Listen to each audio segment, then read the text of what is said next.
Hi, I'm Mary Jo.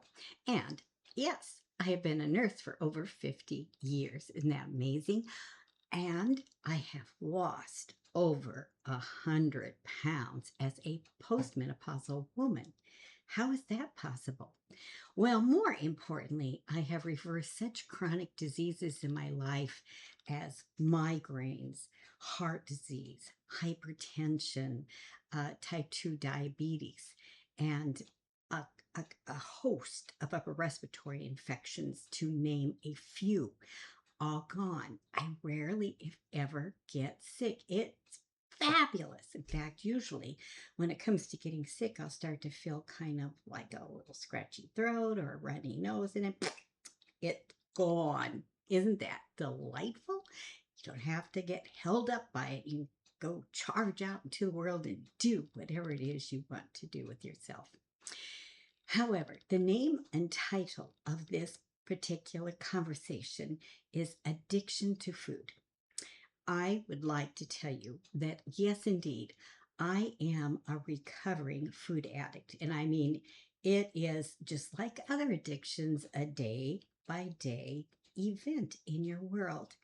It has really been something that, rears its ugly head from time to time.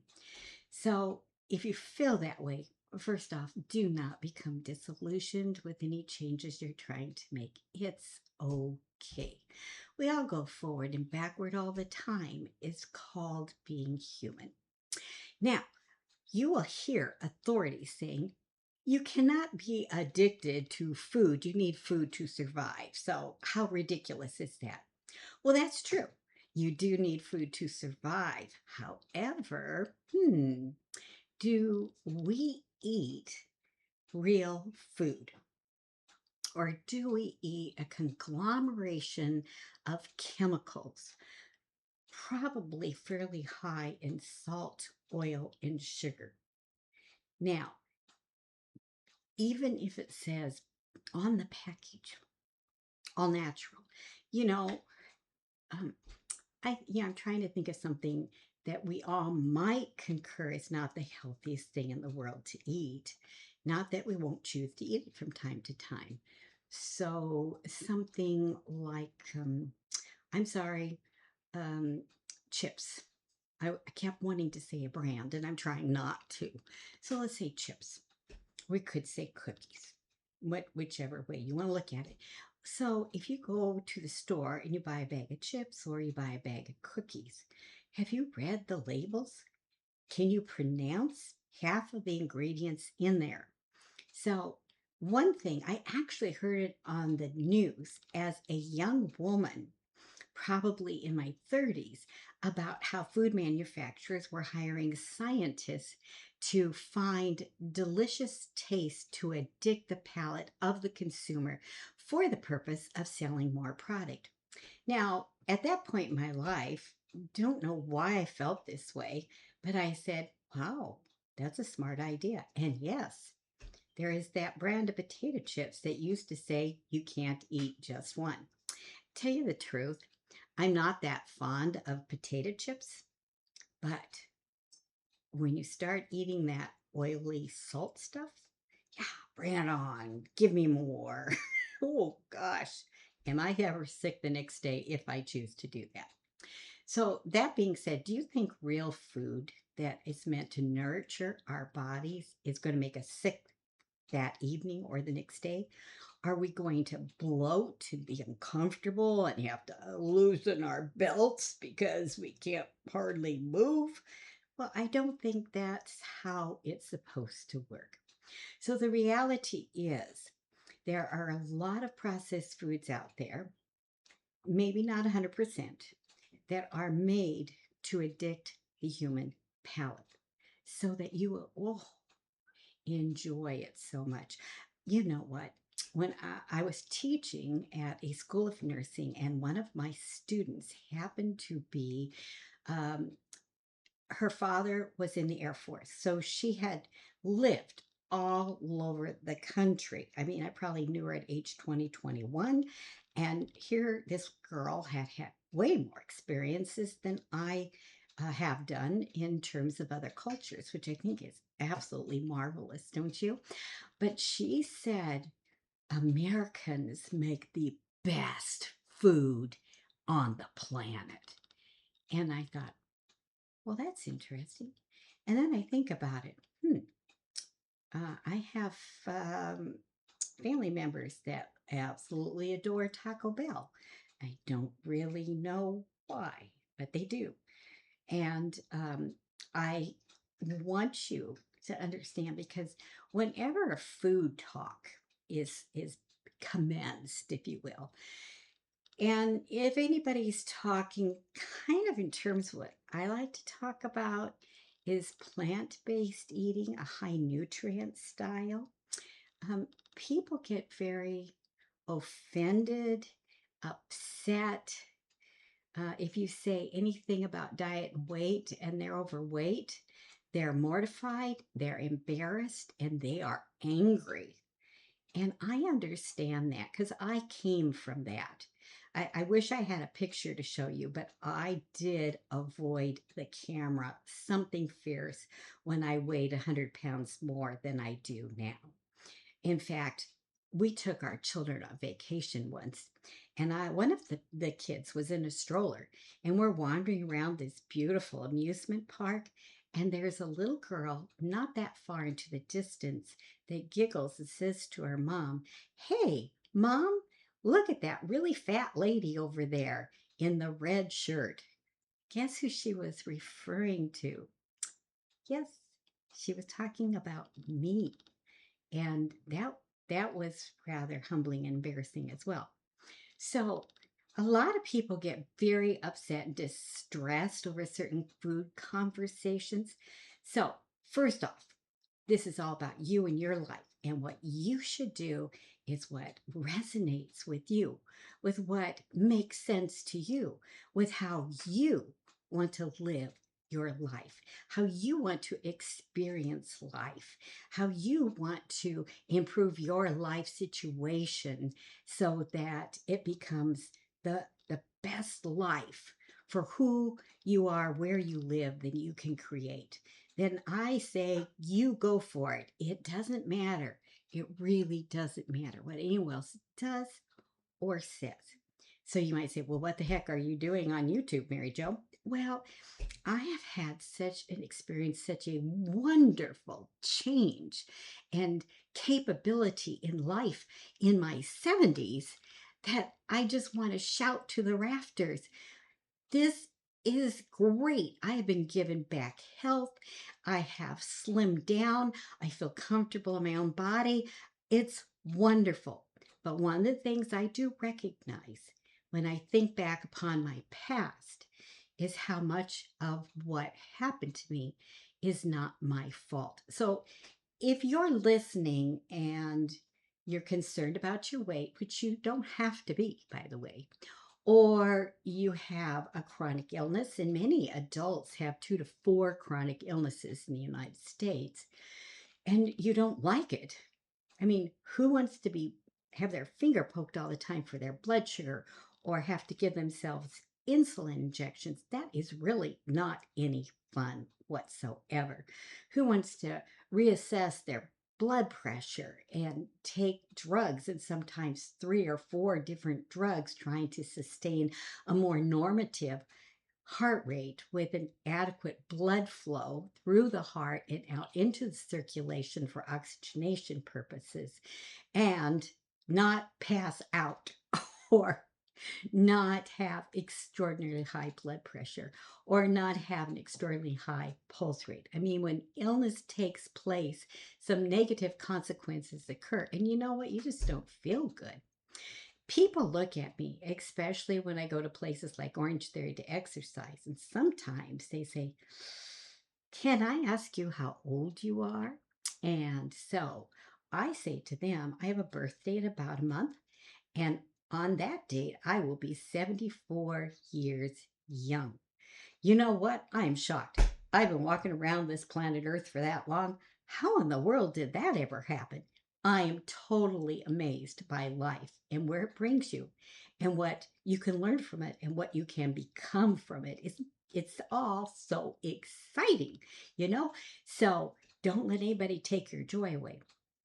But if you're feeling guilty or you want to get very angry about anybody talking about eating more fruits and vegetables, because let's face it, who in this world doesn't know that's a good idea, right? We all know that's a good idea. But you feel like you're being bullied or you're being harmed somehow, just know that if you're very overweight, I'm 5'1", ladies and gentlemen, like 240 pounds. That's Blimp City on somebody as short as I am. Okay.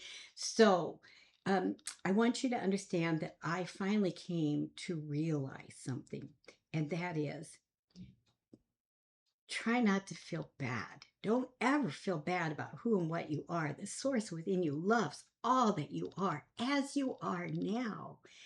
So just revel in that, revel in the divine mystery of life that allows us to breathe without even thinking about it and our hearts to beat. So don't feel bad, but know that if you're not where you would prefer to be, I would say, first and foremost, it's not your fault.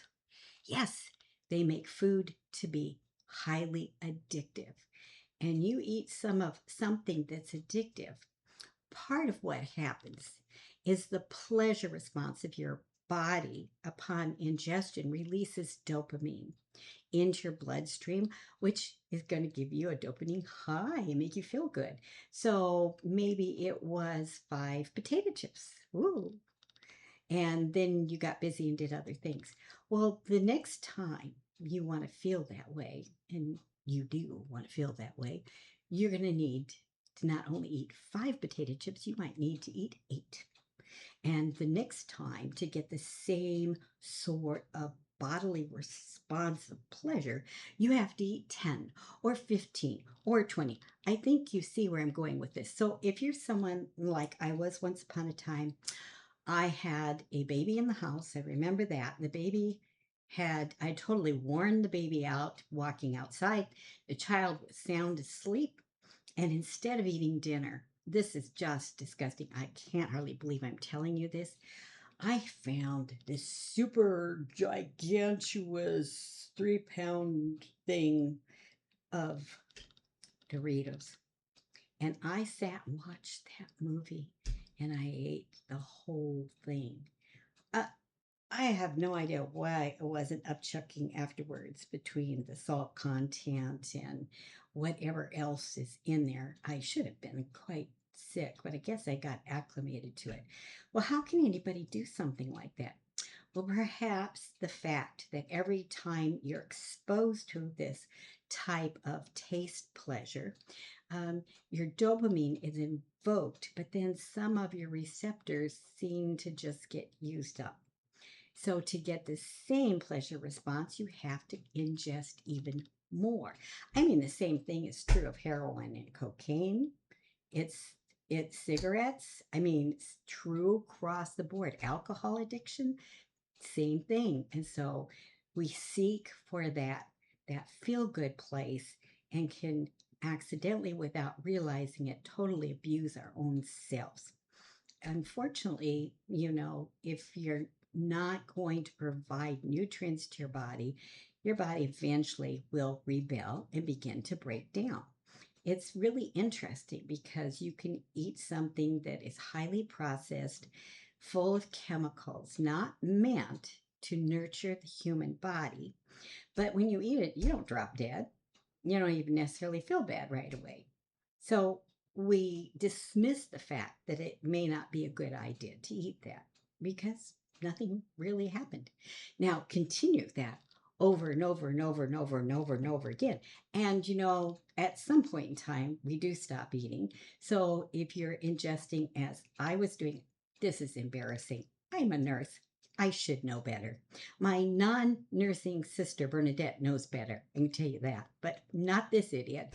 Um, and maybe it was because of some of the stresses in my life, but let's not make excuses. I was eating junk food hand over fist and getting sicker and sicker and fatter and fatter. And then I would just feel terrible. What's wrong with me? I have no self control. I can't employ moderation in anything. I am awful. No, no, no, no, no, no, no. You are not if you're having any of those kinds of feelings. What's going on is addiction and the result of physical and emotional, possibly, addiction to this product. One of the things about food products that I found very disturbing is that I uh, decided that I really wanted to know more about lifestyle medicine. So I have a master's of science in lifestyle medicine. And I went to school for a few years to accomplish that feat. And one of the things the nutrition class identified was that there's this thing called GRAS, GRAS, generally recognized as safe. Okay, so there are tons of chemicals that are listed as GRAS. So they are generally accepted to be safe. Now, who decides that we can call this chemical mixture in this product uh, generally recognized as safe? Who decides that? Guess what? It's the manufacturer of the product. Now, does that make any sense to you at all? Are they really scientifically discerning whether this chemical combination nurtures the human body or causes harm? And it doesn't cause harm as soon as you eat it. I mean, it takes a number of years of this type of lifestyle before you begin to see. Though, have you noticed there's more and more reports coming out that our children are getting fatter? We have children with full blown type 2 diabetes. We have children with fatty liver disease. I mean, what the heck is going on here? And when you give children an addictive product, they don't have the capability of reasoning. In fact, we adults have problems with that sometimes too, right? To understand that this product is not good for them. So they probably should eat very little or none at all. And like I said, adults have problem with that. Well, you just give a child potato chips, they're going to eat them and ask for more. You're going to find children doing things like finding a way of avoiding dinner so they can have more dessert and treats after or before. And that's not particularly helpful to them. But once they're exposed to this kind of addictive quality food, then it's going to take some time and care for your kids to be able to reverse that. Or, you know, when you're talking about children, one thing I think about, yeah, I wish I had this opportunity now. Mine are all grown up and I was an idiot. My son, I once handed him a plate of this gravy chicken fried steak thing. And he said, "Oh, Mom, heart attack on a plate. How nice of you." And I was so mad and offended. When I look back on that, I'm like, well, what else were you giving the poor kid? I feel terrible about that now. But life goes on. You can only do what you knew at the time. So, number one, if you're developing chronic disease and wondering, why me? If you're extremely overweight and uncomfortable in your own skin, why me? Or what's wrong with me? Or my body is broken? Or there's something wrong with my mind that I can't stop? No, there's nothing wrong with you. You are reacting just the way human beings should be reacting to this type of stimulus. And the only way I was really able to get away from it was to get rid of it. Now I'm doing much better. Do I for the most part, the food in my house is healthy food, and for the most part, the food we buy is fresh or frozen produce, and that means fruits and vegetables. Um, I have Ezekiel pita pockets in the freezer because this is a whole grain that is actually a sprouted grain, which means that it's better for you than, like, certainly better for you than a white piece of bread. Anytime you eat a grain, you want a whole or intact grain. as much as possible if you can find it. We also have a loaf of bread in the house that is neither whole nor intact grain and is low fiber. And it's very tasty. And I keep thinking, every so often I have a piece and I think, what is wrong with you? Well, duh, it is some of that wonderful soft white bread addictive thing. Yes, every ingredient on it is organic, but it doesn't make it a health food. Isn't that a kick in the pants? So never feel bad. None of this is your fault. Our food is manufactured to create addiction so that we buy more and more and more. So, as I was saying to you, as a 30-year-old, I thought, wow, that's a cool thing to do if you want to make money. As a somewhere between 50, 60, 65-year-old, I thought, oh, these people are addicting my taste buds to this non-nutritive, high-caloric food product that really isn't food at all because it doesn't nurture me. It makes me fat and it makes me sick, and I can't stop eating it. And it's because it was made addictive. All of a sudden, I got really angry.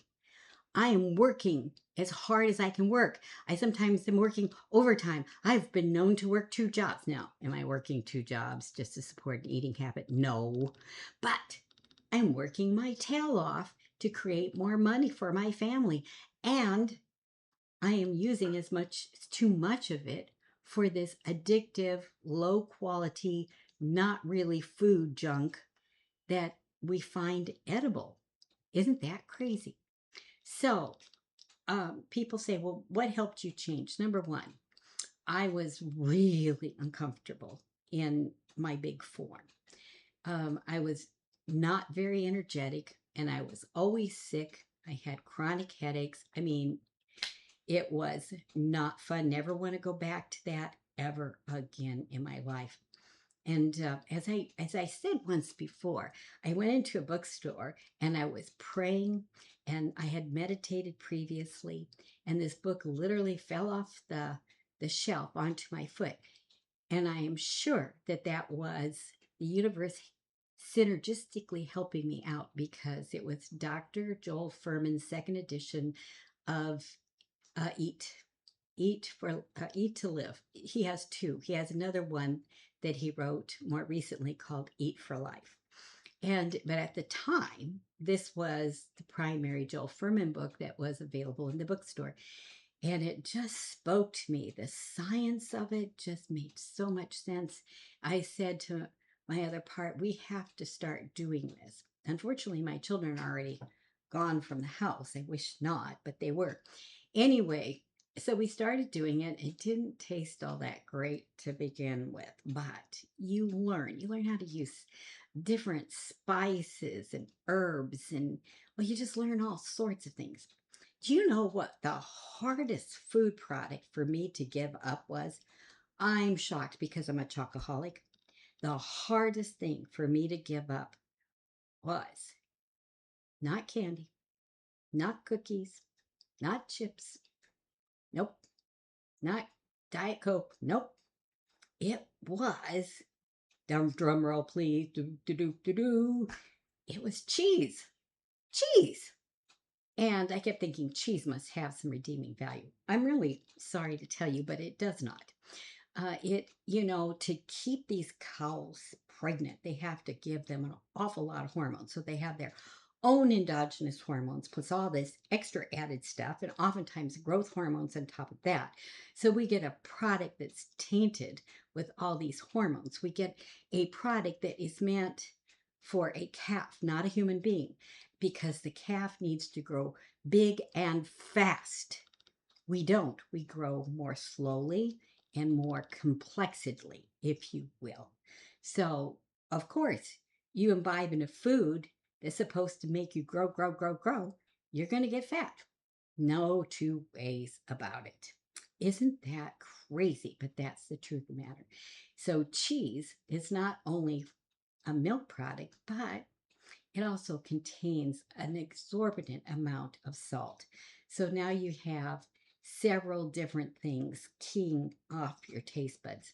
It also, as do most animal products, due to their protein signature, increase IGF-1 secretion, insulin-like growth factor 1. Now, there's nothing wrong with insulin growth factor 1. You need it to heal your body. Kids need it to grow. However, when you get this super uh, stimulus and you create way too much of it, well, guess what? Now you're going to grow fat cells and cancer, and you're going to get sick. It also probably has to do with some of the hypertrophy associated with atherosclerosis. So, you don't want all of that stuff in your body or all of that incitation of stuff. Um, Proteins, animal protein incites IGF-1, and simple sugars incites insulin. And when you get too much of these chemicals, you grow fat, you become sick, and you can grow cancer easily as well. So, especially if you've recovered from or are recovering from cancer, you would want to not have any animal products in your diet just to keep you safe and on the path to good recovery. So, the food the manufacturers make addicts our taste buds. So we want to eat not only some, but every day more and more and more. And it keeps their coffers filled with our money. But it doesn't help us. And in the long run, believe it or not, I guess I'm going to say this. I hope it's okay. It could kill you. Um, Now, you might say, but it tastes so good. Well, I'm sorry, but the food I make, I think, tastes so good, but it's not addictive. Now, being a food addict, there's a secondary part to it. So it really helps to get away from the element that created the addiction. So getting rid of processed food has really helped me a whole lot. But the second part of that for me is this need of fear of rising from the dinner table and not being really full.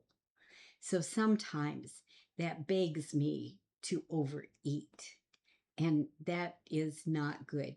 Can you gain weight on a high nutrient plant food diet? Yes, you can. How?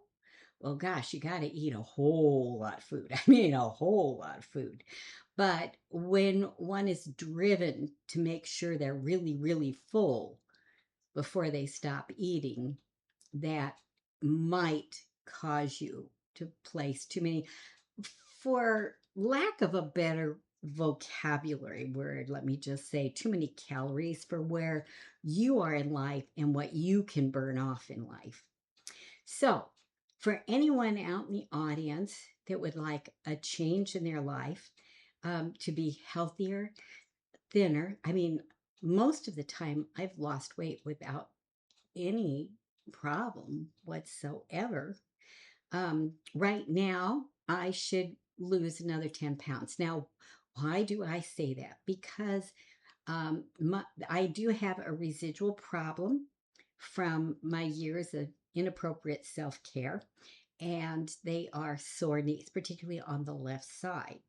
So there are certain things that encourage pain in the knees, pain anywhere in the body. And one of those things is when you overeat, even good food, the body will produce too many free radicals, which causes an inflammatory reaction. An inflammatory reaction to my knees hurts. When I keep the inflammation at bay, I can walk, I can feel good, I can do all sorts of things and participate in life to the fullest. And that's what I hope for you, to be able to participate in your life for the fullest for as long as you possibly can. So I hope that made sense. Can you be addicted to food? Yes, but are you really addicted to food? Probably not. Well, what the heck? Make up your mind, woman. Well, if it's real whole food designed for the human body, to nurture the human body, then you should not have an addictive drive. Now, if you have what I not only have addictive drives towards salt and sugar, I have addictive drives towards being too full. And that's really stupid because when you get to that extra fullness, you're not comfortable. And if you do it in the evening, you might not sleep well that night. So it's really self defeating. And I don't like it at all. So it takes day by day by day to figure out how to do this best for yourself if you're interested. I have found a plethora of wonderful plant based recipes that delight my taste buds and have caused an exorbitant increase in energy. You know, I go to an exercise class and people say, "How do you do that at your age? How do you have that kind of energy?" I said, "Well, I'm powered on plants." One lady said, "How did you lose that much weight?" I said, "I eat lots of fruit and vegetables." She goes, "Yes, that's what I was afraid you were going to say." Sorry, but I don't know how else to do it. But moderation goes out the window for the most part. You should eat until you're satisfied, but not overly filled. Also, recognize this: if you eat a high nutrient plant food diet, don't worry about all those GLP-1 commercials. Your body knows exactly how to work. It knows how to stimulate appetite and how to tell you to stop eating. And your own body, and I suppose two foods that probably are the most effective at producing what's called the ileal brake are beans and greens. And those are two foods I eat a plethora of. Now, the thing of it is, you have to learn to eat very, very slowly. And I'm still working on that. I still do a whole lot better than I used to. I mean, if you work in a hospital, do you think anybody gives you time to eat a large salad slowly? Of course not. You're either bolting food or eating something fast. It's stupid and you shouldn't probably be eating to begin with. But that was survival back then. Now I can take all the time I want and really chew my food. Allowing a certain amount of time to pass by allows that food to eventually get to the ileum, which is the lower part of the small intestine. And that is where most of the L cells that make GLP-1 exist. And when certain food products, and not exclusively, but in particular, greens and beans, are acknowledged by those cells, your body puts out plenty of GLP-1 and you say, "Excuse me, I don't want any more food." This is wonderful for me, a great contrast from what life had been. When I was eating a heavily processed food diet, I still liked to be as active as I could be. And there would be sometimes small gaps of time, and I could go do a half-mile swim. But if I get in the pool, if I just run to the pool and get in, because I might have enough time right now to do that, shower and get home, well, if I run, I can do that. I have enough time. But once I get there, all of a sudden I'm going to be shaky and starving, and I'm going to just have to be able to get out and get home so I can eat something. I mean, I was driven by food. It's like, I can't go for a walk without eating something. I can't go for a swim without eating something. I can't lift weights without eating something. I mean, isn't that ridiculous? I couldn't do anything without stopping to eat something. I can't correct these papers unless I eat something. It was ridiculous. But I was perpetually hungry. And now, with the right kind of dietary regimen, I am not. I still need to slow it down a little bit and wait for that brachial light to turn on, because when it does, my brain says it really does stop eating. And it is a joy to be able to do something else besides stopping the food. You know, I really want to be a toddler again. That is to say, well, who doesn't, right? Excepting you fall over a lot. Well, I kind of do that anyway, so I guess it doesn't matter. But a toddler eats only when they're hungry And if they're not hungry or they're really involved in playing a game or running around outside, they don't have time for food. Don't you wish that you were like that? I mean, I wish that I was like that. I need to realize how many wonderful, fun things there are to do in this world, and eating is only one little piece of it. And so sometimes when I sit down for my big salad, I'm getting, but not all the time. I'm getting a little bit like this, like it's going to take me a while to eat this salad. And I really want to go and do another YouTube video. Oh my gosh. And if you stuff it down, you're going to be sick to your stomach. I can tell you that. And you may or may not be satisfied, which means in a little bit you're going to eat again, which is ridiculous because you really don't need any more food. So I'm still looking for those cues and anxious to find ways where I don't overeat at a meal, so that and recognize all the really fun, exciting things I get to do in my life besides food. Yes, a food addict is really hooked onto food. On the other hand, I think I'm a little bit of a foodie, and I don't think there's anything wrong with that, because what that is a love and appreciation of food and a desire to contemplate different ways of putting it together. I have was listening to a young lady from the UK. Her YouTube video is Broccoli Mum. Yes, MUM. You can tell she's a little bit on the English side, right? And I'm always amazed when she creates a dessert. She's always putting the oddest things into it. Like she'll put in bananas, a date or two for sweetness. I get that. Maybe chocolate or maybe some other vanilla extract, something else. She loves to use PB Pure, which is a peanut butter. It's like PB2, and which I see in most of our grocery stores. PB2 has, I don't think it has any oil. Its fat is extraordinarily limited to nothing.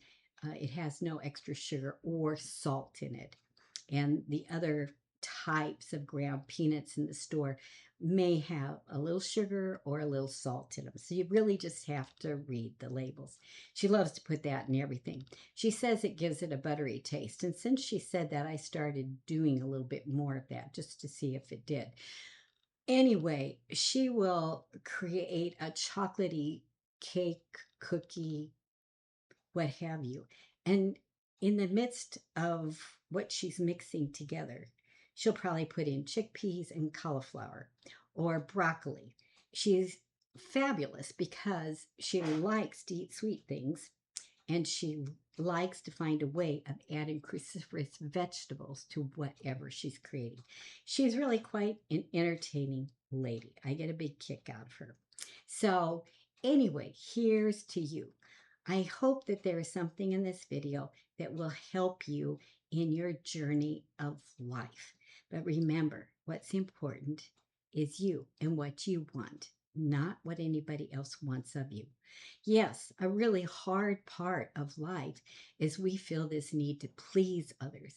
We feel this need to be really concerned what the other guy thinks of us. And where we really need to go is appreciate and love who and what we are and know that you are enough. You are more than enough. So if you're having problems with food, you're having problems getting on the bandwagon to a healthier lifestyle, no fear. We all get through this journey one step at a time. I just want to provide witness for how fruits and vegetables have revolutionized my weight, my life, my happiness score, and my energy level, and my ability to sleep. So you take care out there. Is food addiction a possibility? Well, if you include foods that are highly processed and not really food products at all, yes.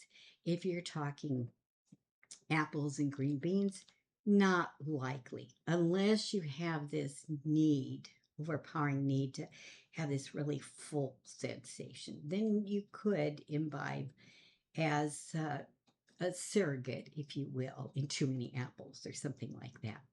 So it's okay. You will figure it out.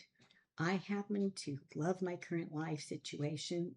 I am surrounded by loving, caring people. I have a partner in crime who is very kind and very, very generous. And so I just have to say, with great gratitude in my heart, thank you. Thank you for this beautiful life. And thank you for listening. And remember that what's important here is you and what you want. So, with love and appreciation, this is goodbye from Nurse Mary Jo. Until next time. Bye bye.